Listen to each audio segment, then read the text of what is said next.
नमस्कार दोस्तों, Zircon blogs पर आपका स्वागत है। आज कुछ खास ब्लॉग दार्जिलिंग चाय उद्योग पर। भारतीय चाय निर्यातक संघ (ITA) के अध्यक्ष अंशुमान कनोरिया ने गुरुवार को कहा कि दार्जिलिंग चाय उद्योग एक ICU में रोगी है और लगभग मृत्युशैया पर है। उन्होंने कहा, दार्जिलिंग चाय उद्योग को जीवित रखने के लिए सब्सिडी के रूप में कुछ सरकारी सहायता की आवश्यकता है, जो नेपाल से चाय से उत्पन्न खतरे को दूर करने में मदद करेगी।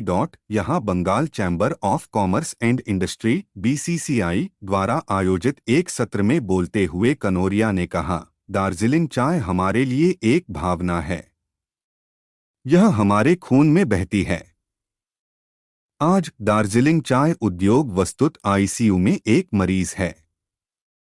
यह मृत्युशैया पर है। कनोरिया ने कहा कि 2017 में राजनीतिक आंदोलन के कारण बागानों के बंद होने और उसके बाद लॉकडाउन के कारण पूरे उद्योग को भारी वित्तीय नुकसान हुआ।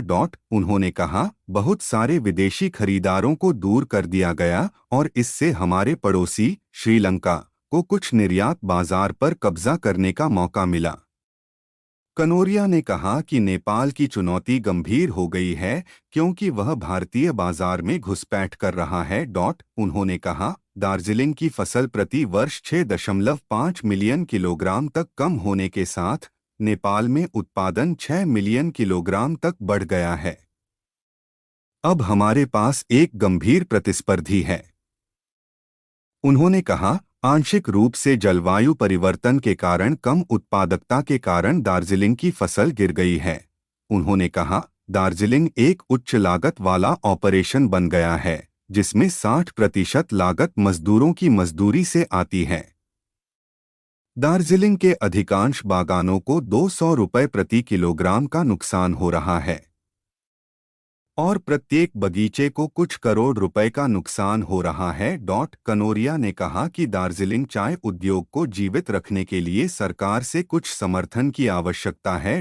चाय उद्योग की लेटेस्ट इन्फॉर्मेशन के लिए चैनल को सब्सक्राइब करें। धन्यवाद।